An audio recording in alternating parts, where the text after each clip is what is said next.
এল নিনো জলবায়ুতে একটি পরিচিত নাম। এক সময় জলবায়ু বিশেষজ্ঞদের অনেকে দাবি করেছিল এল নিনো তার প্রভাব হারিয়েছে প্রকৃতিতে, আর এটিকে দেখা যাবে না। তবে সেই ধারণা ভুল প্রমাণিত হয় 2024 সালে। বাংলাদেশ আবহাওয়া অধিদপ্তর টানা 36 দিন তাপপ্রবাহ রেকর্ড করে। তাপমাত্রা গিয়ে পৌঁছায় 36 থেকে 42 ডিগ্রি সেলসিয়াসের মাঝে। আশঙ্কা করা হচ্ছে দেশে আবার দেখা দিতে পারে এল নিনো। তবে এবার এটি হতে পারে সুপার এল নিনো। বাংলাদেশে কেমন প্রভাব পড়তে পারে এল নিনোর, জানবো আজকের স্টার এক্সপ্লেন্সে। এই এল নিনো আসলে কি? সহজভাবে বললে এটি হলো প্রশান্ত মহাসাগরের একটি বিশেষ অবস্থা। সাধারণ সময় সমুদ্রের পানি একটি নির্দিষ্ট তাপমাত্রায় থাকে এবং বায়ুপ্রবাহ বৃষ্টির মেঘ আমাদের দিকে ঠেলে দেয়। একে বলা হয় নিরপেক্ষ অবস্থা বা লা নিনা। কিন্তু যখন দক্ষিণ গোলার্ধের বায়ুমণ্ডলে পরিবর্তন আসে, তখন প্রশান্ত মহাসাগরের পানি অস্বাভাবিক গরম হয়ে ওঠে, আর একেই বলা হয় এল নিনো।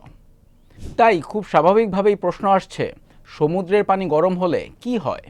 সমুদ্র হলো পৃথিবীর জন্য এক বিশাল তাপ শোষক। মানুষের তৈরি অতিরিক্ত তাপের বেশিরভাগই সমুদ্র নিজের ভেতরে টেনে নেয়। কিন্তু এল নিনো শুরু হলে সমুদ্রের সেই ক্ষমতা কমে যায় এবং সে উল্টো তাপ ছাড়তে শুরু করে। ফলে বাতাসের স্বাভাবিক গতিপথ বদলে যায়। যে পূবালি বাতাস আমাদের অঞ্চলের প্রচুর বৃষ্টি নিয়ে আসতো, এল নিনোর কারণে সেই বাতাস পূর্ব দিকে না গিয়ে পশ্চিম দিকে বইতে শুরু করে। আর ফলাফল, বাংলাদেশ, ভারত ও মিয়ানমার অঞ্চলে বৃষ্টির পরিমাণ আশঙ্কাজনকভাবে কমে যায়। বৃষ্টি কমে গেলে যে শুধু ফসল নষ্ট হয় তা নয়, আর্দ্রতা আর তাপদাহ মিলে জনজীবনকে দেয় নরক যন্ত্রণা। তাপমাত্রা বেড়ে খরাও দেখা দেয়। বাংলাদেশে এল নিনোর যেমন প্রভাব পড়তে পারে সেটা নিয়ে একটু দেখে নেওয়া যাক। বিশ্বজুড়ে এরই মাঝে দেখা দিয়েছে জলবায়ুর তীব্র প্রভাব। যুক্তরাষ্ট্রের সরকারি আবহাওয়া অফিসের তথ্য বলছে, গত 132 বছরের মধ্যে অস্বাভাবিকভাবে সবচেয়ে গরম মাস ছিল গত মার্চ। দেশটিতে মার্চ মাসের গড় তাপমাত্রা ছিল 50.85 ফারেনহাইট। বাংলাদেশের আবহাওয়াবিদরা বলছেন, এল নিনো বাংলাদেশে আবার সক্রিয় হতে পারে। তবে এটা বর্ষার শুরুতেই নয়, বরং মাঝামাঝি সময় বা বর্ষার শেষের দিকে বেশি প্রভাব ফেলতে পারে।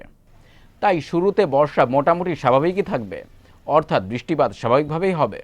আবহাওয়াবিদ মোহাম্মদ তরিফুল নেওয়াজ কবিরের মতে, মানুষ যেমন সাধারণত বর্ষায় বৃষ্টি আশা করে, তেমনটাই হওয়ার সম্ভাবনা বেশি।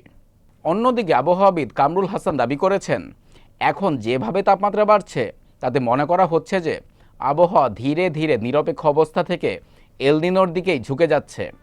তবে নিশ্চিতভাবে কিছু বলতে হলে আরও সময় লাগবে। আপাতত ধারণা করা হচ্ছে জুলাই পর্যন্ত আবহাওয়া মোটামুটি স্বাভাবিকই থাকবে। আবহাওয়া অধিদপ্তরের দাবি, যদি মে বা জুন থেকে এল নিনো শক্তিশালী হতে শুরু করে, তাহলে বৃষ্টির ধরনে পরিবর্তন আসতে পারে। বৃষ্টি কমে যেতে পারে বা সময় মতো নাও হতে পারে।